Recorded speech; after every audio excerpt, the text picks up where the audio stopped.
Well, hello and welcome back to another video. This is by no means a how-to video, and I wouldn't want to tell anybody how to do something. This is purely me showing you how I do this, and obviously if it gives you any ideas or, you know, any inspiration to do this yourself, that's entirely, your own decision. When I left school, worked, as I think I've said in other videos, I worked for a small building firm. I did an apprenticeship, and we did an awful lot of flue and chimney work. In fact, my boss used to, at that particular time, fit solid fuel Rayburn and Arga, as well as all oil-fired and solid fuel Rayburn and Arga cookers. And obviously that entailed quite a lot of flue work, either replacing them or converting them or putting new ones or ripping them out even. Being the youngest on the firm, it was often my job to get the messiest jobs, and I was soon taught how to sweep a chimney.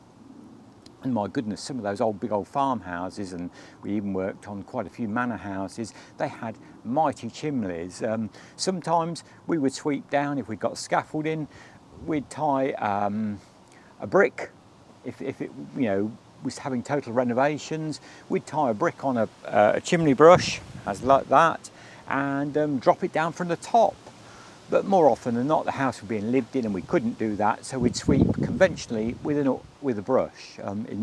Going back in those days, that was the mid-70s, late 70s, we had a really long set of bamboo rods, which were very good, very bendy. But nowadays, I have a set of like the plastic alkathene chimney and drainage rods. They can be either or used as.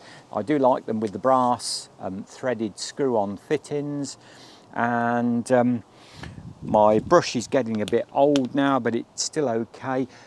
I don't burn coal anymore. It's purely solid fuel that I burn. We have a fire most days from sort of middle of October right through perhaps until the end of April. So I'm not expecting a lot of soot. There could be some nasty dusty deposits up the chimney, and it's always good every season if you have a fireplace to have your chimney swept, because you never know. We haven't had a fire now since the end of April, and who knows, that there could be birds nesting up there, there could be a blockage, you never know. So it's always good to have the chimney swept. If you don't do it, you have a professional in to do it, who they have to have a certification today, I believe, and member of the chimney sweeps, this and that, and the guild of all sorts. But I still like to do it myself. I'm still capable. You'll see I use an old-fashioned brush, nylon bristles. I say this will need replacing, perhaps. Eventually it's getting a bit worn now. I always tie a rope onto my brush. As you can see, I've got a rope, the whole length, long enough for my flue. This flue is very easy. This flue is on a house that was built within the last 50 years, so it has 12-inch clay flue liners on the fireplace, so it's very easy to sweep. They're like big 12-inch flower pots going up. They're about 1 foot by 1 foot, and they're just built into the flue, so it makes it very easy to sweep with a conventional brush. But I always have a rope on my brush, because if for some reason that thread failed or you went the wrong way, you always, when you're screwing your rods into your next rod, you always keep turning clockwise. That's the thing to remember. You must always, when you're pushing your brush and your rods up your flue and you're joining extra rods on, you must keep turning and pushing clockwise. If you go anti-clockwise, like that, your rod could fall off. There's still possibilities that fitting could break. You never know what obstructions you're going to hit up a flue. So the rope is there in case the rod comes off. You've got the rope down the bottom with you. It's dead easy then just to pull the brush down You don't have to get a ladder or get somebody up on the roof poking it down or trying to get it down. It's dead easy. So I always have a rope tied on, you know, every time I buy a new brush I should just move the rope or get a new rope because it gets very, you know, sooty. I also made this bit of kit, as you'll see. I'll have to do a voiceover on the actual video of me showing you how I sweep the chimney because I wear a face mask, I don't wear gloves, I can't get on with gloves doing the rods. You know, my hands are tough, I'm a gardener, you know, I've got tough old hands, as long as you wash your hands well, you know, but you might want to, if you're doing this, I would perhaps recommend you to wear gloves if you know. This is my bit of kit. This goes round the fireplace, as you'll see, and then I seal it round with a bit of thick duct tape to stop any soot coming down. The rod comes through there. It's a bit of foam which, you know, closes up on itself, so hardly lets any dust through. Obviously that's the reverse side that'll be up against the flue, and then it's a dead easy to have this taped in.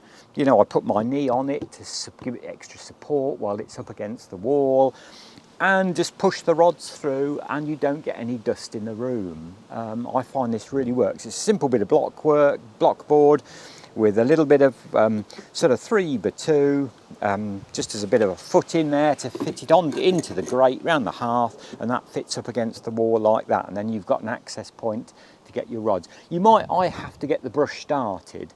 I have to get the brush up the flue to get it started because our chimney has a bend on it to start with.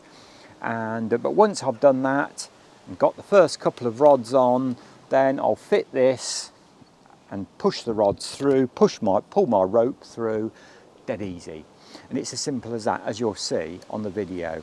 As I say, this isn't a how-to video, might give you some inspiration. I was amazed, a near neighbour of mine told me they had paid £60 for a chimney sweep a couple of weeks ago, which I suppose is about the going rate, and I can understand that. It's a messy, dirty job, you know, and if you're not used to it, it might be, you know, more practical to have a professional come in and do it. But I have done it for so many years now, you know, I know I'm competent and I feel I know what I'm doing. As I say, having in my youth spent an awful lot of days working on flues, sweeping them, sorting them out, reparging them, that's an old word. You know, when flues didn't have liners, you parge the flue up with kind of lime render. So I've done an awful lot of flue work and fireplace work. Carry on now with showing you, as I say, what I'm doing sweeping the chimney. So having come inside now and started to tackle a job, the first thing I do is most fireplaces and chimneys have a bit of a ledge where the fireback goes up and meets the top of or the start of the flue, and you often find you'll get a lot of fall down of soot here over periods when you're not having fire, and it's a good idea, even when you're having a fire, to sweep this area down regularly. And so as we've not had a fire since April, I start off by sweeping this ledge. And as you can see, there's a few little bits of soot there, which has probably been up the chimney years when we used to burn a lot of wood and coal. And then it's a question with me of putting the first rod onto the brush, and then I like, even as an added measure, I put a little bit of tape around the top from the first rod to the threaded area of the brush, just as another bit of a security thing to stop the brush falling off. And then I have to, as I've got a bend in the bottom of the flue, I find I have to put a couple of rods on first before I can get my cover. Now you won't get an awful, as I've not got a lot of soot up the chimney, I won't get a lot down. You can see I'm having to pull the brush back to negotiate the bend, and that's it. We're now clear of that, and I can put my dust blocking device, call it what you will, up against the brickwork. I can pull first of all I pull the nylon rope through, and then what I like to do with some quite heavy duty duct tape is just seal it, just seal around the edges. Don't need a lot of tape, just one piece is quite enough. Obviously soot is a very fine particled material, and you can find, you know, it can get absolutely everywhere, and I find this just really does seal it up well, and you know, stop any sort of blowing out when you're pulling the brush up or down. And so this is purely just black, quite wide duct tape, and I just put some round the three sides, and I find that quite sufficient to stop any dust breakthrough. With the foam on the front, which kind of shuts to, it's overlapping that foam, so when I pull the rods back it kind of shuts on itself, and I find that stops any dust coming out. I mean, you're always, when you've got a chimney, you're always going to get a little bit of, you know, dust down, even when you're not having a fire or when you're not sweeping the chimney. I do wear a good dust mask around my face. I think that's important as well. You don't want to breathe any soot, or actually the soot or the deposits that this solid fuel makes is even worse than old-fashioned soot. And then it's just a question of turning clockwise and pushing the rods and the brush up, the flue. You know, just screw another one on. Say keep going clockwise, that's a secret. And as you're pushing and turning, push and turn clockwise. That way there's no danger that, you know, your brush head or any of the rods is going to come off. So there we go, just push and turn. Just holding now, I can hear a lot of little bits of particles coming down the flue, as you will. As I say, you know, you often get, like, you know, you often, when you're vigorously brushing a flue, you often get lots of little bits of carbon, which soot, what is basically soot is pure carbon, particularly if you burnt some wood over the years. That makes quite hard. There's another rod going on, and so it's just a push and turn clockwise, keeping it going, and very easy really. I mean, and it's so easy on these more modern flues where it's lined with the 12-inch clay liners. There's not much that can go wrong, apart from, in my case, my string getting in a hell of a tangle, as it always seems to do. And I've only just brought enough rods in. I know how many rods it takes for me to get out the pot, and I actually felt it go out then, but I'm just going to put another one on when I've got the string untangled again. And as I say, turn it clockwise, get it nice and tight, then turn and push clockwise, and then that's it. I know it's definitely out. And just a quick look outside. There we go. I know the head of the chimney could do with a rebuild, and it's probably going to be done next spring. And as I say, then it's a question back inside and pull the rods down and unscrew them. Hold on to one while you unscrew. As you can see, I hold on to one while I unscrew the bottom one. And there again, you know, even while you're bringing them down, keep turning clockwise. This is where it's very easy to turn anti-clockwise and have rods or the brush head come off when you're coming down.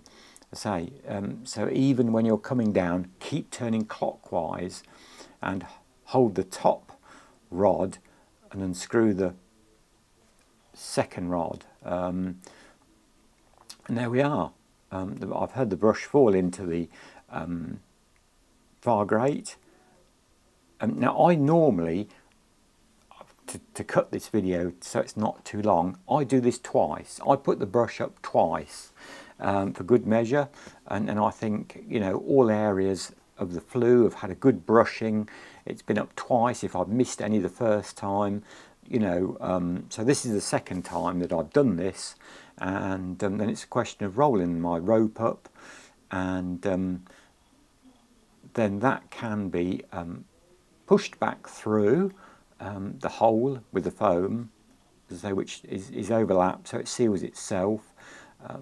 And there we go, that's the, and then we can move the tape off the board, the sealing tape.